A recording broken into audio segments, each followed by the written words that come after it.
আসসালামু আলাইকুম। আজকে আমরা শিখব লেখার স্টাইল কিভাবে তৈরি করবেন। ফটোশপে লেখার স্টাইল তৈরি করা যায়, কিন্তু এর চেয়ে ভালো স্টাইল তৈরি করতে চাইলে আপনি অ্যাডোব ইনস্টল ব্যবহার করতে হবে। তো আমরা লেখার স্টাইল প্রথম যে শেখার বিষয় সেটা নিয়ে আজকে আমরা আলোচনা করব। তো আমি এখানে ওয়াজ মাহফিল একটা লিখছি। এই স্টাইলটা তৈরি করার জন্য আপনাকে কন্ট্রোল এন্ড দিয়ে একটা নতুন পেজ নিতে হবে। এরপরে এখান থেকে আপনি সাইজ দিবেন, কোন সাইজে আপনি লেখাটা লিখতে চান, এবং এই লেখাটা লেখার পরে আপনি সংরক্ষণ করে রাখার জন্য পিএনজি হিসেবে ব্যবহার করতে পারেন। পিএনজি ফাইল হিসেবে রেখে দেবেন যে কোনো জায়গায়, মানে অ্যাডোব ইনস্টল বলেন, কোনো ব্যাকগ্রাউন্ডের উপরে বসাতে চান সেই ক্ষেত্রেও আপনি এটা ব্যবহার করতে পারবেন, অথবা আপনি এখানে এভাবেও সেভ করে রাখতে পারবেন।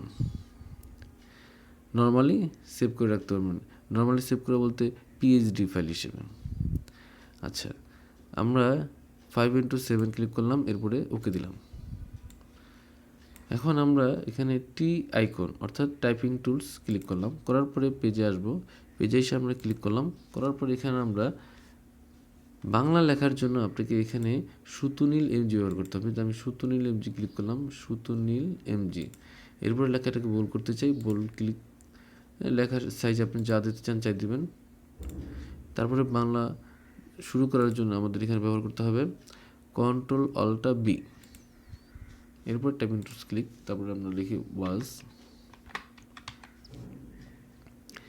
এখন এই ওয়াজ লেখাটাকে আমি এই স্টাইলে সেম টু সেম স্টাইলে আমি এটা দেখাতে চাইতেছি, কারণ আমি এখানে ভিডিও যাতে শর্ট হয় সেই জন্য আমি আগে চয়েস করে রাখছি কী কী ফন্ট এখানে ব্যবহার করব। তো আমি এখানে ও লেখাটা আগে সিলেক্ট করলাম। এখানে দেখি ও ফন্টটা কী দিয়েছিলাম, এখানে ও ফন্ট দিয়েছি এইটা।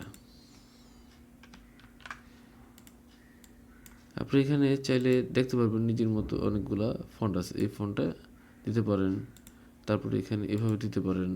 হ্যাঁ, আমি মূলত এটা দিয়ে কাজ করছি। তারপরে আমরা বরকার্য আপনি এখানে দেখেন অনেকগুলা লেখার স্টাইল আছে। আর এখানে যেগুলা শেষে লেখা আছে এমজি, ওগুলাই বাংলা। এভাবে দিতে পারেন ইচ্ছা। তো আমি এখানে যেটা চয়েস করে রাখছি সেটা দিচ্ছি।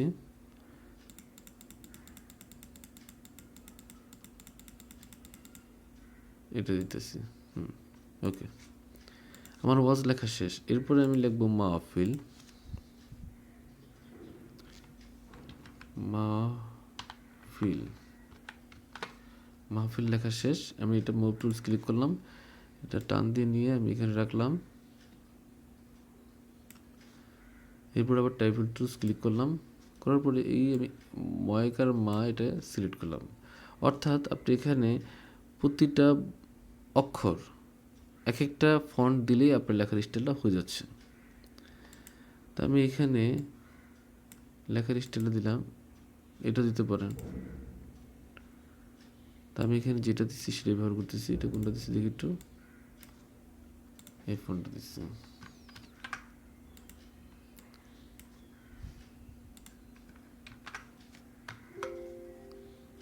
আমার এই লেখাটা চলে আসলো। এরপর আমি দিব হ, শুধু অক্ষরটা হ। আমি হ সিলেক্ট করলাম, করার পরে এখানে আমার যে ফন্ট দরকার আমি সেটা ক্লিক করে বসিয়ে দিলাম। এটা ক্লিক করলাম, এই ফন্টটা দিচ্ছিলাম। হ্যাঁ, ওকে।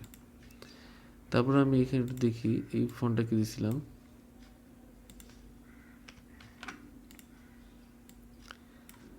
এখান থেকে আপনি ফন্টগুলো চয়েস করবেন। এখান থেকে দেখেন অনেকগুলো ফন্টের স্টাইল আছে, এটা আছে, তারপরে এগুলো আছে। হ্যাঁ, এগুলো আপনি দিতে পারেন। তা আমরা উপরে ফন্টে দিই, এইটাকে যেটা দিয়েছিলাম সেটা দিতেছি, এই ফন্টে দিলাম। হ্যাঁ, তারপরে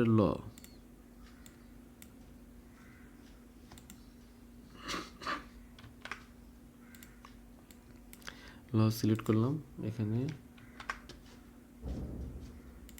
লর স্টাইলটা এইটা দেওয়া হয়েছে।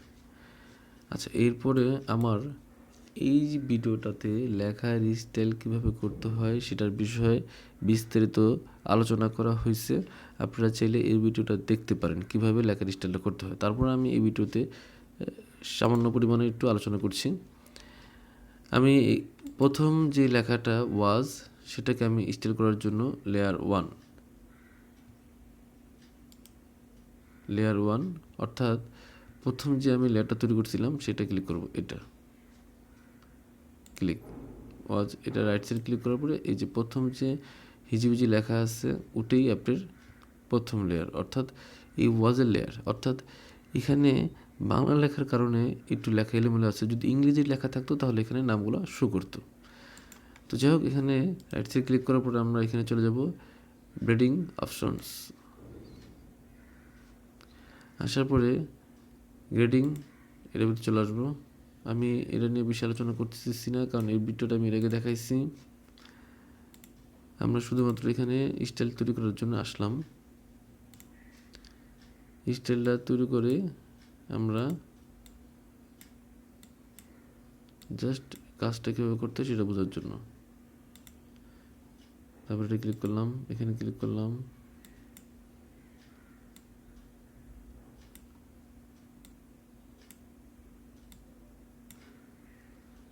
এগুলো আপনার ইচ্ছা মতো ডিজাইন করবেন।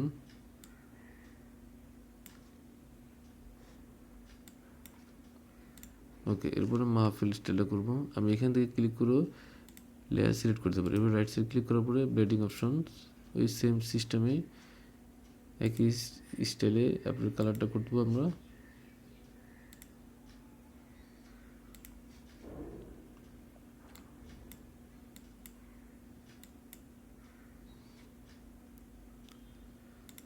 হয়ে যাচ্ছে আমাদের স্টাইল। তো এই হলো আমাদের লেখার স্টাইল। মূলত এখানে ফন্টগুলো এলোমেলো করে দিলেই আপনার লেখার একটা স্টাইল, সুন্দর একটা স্টাইল তৈরি হচ্ছে।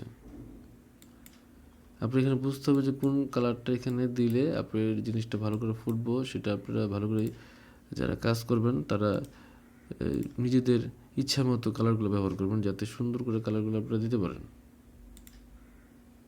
এভাবে এখানে ক্লিক করে দিতে পারি, বা এখান থেকে এসে আমরা একটু করে দিই, মোটিভেট করি।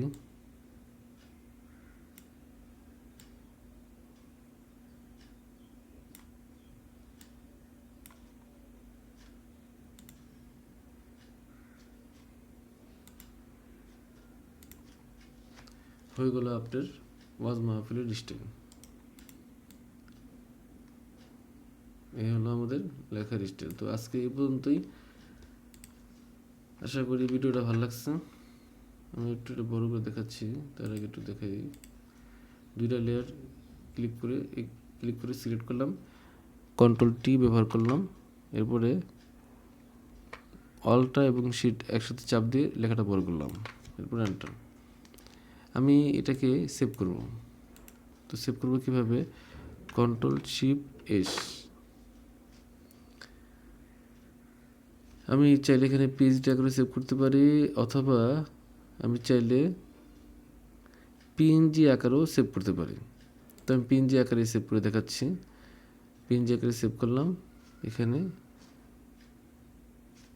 ও সেভ দিলাম। আচ্ছা, এখানে লিখে দিই, একটু কিছু লিখি, ওয়াজ লিখে দিই।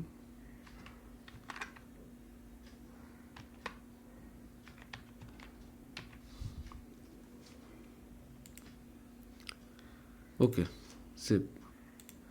তা আমরা সেভ করলাম, এইটা ডাবল ক্লিক করলাম, ওকে দিলাম, হয়ে গেছে। তো এই ছিল আমাদের আজকের শিক্ষার বিষয়। তো ভালো থাকবেন, আল্লাহ হাফেজ।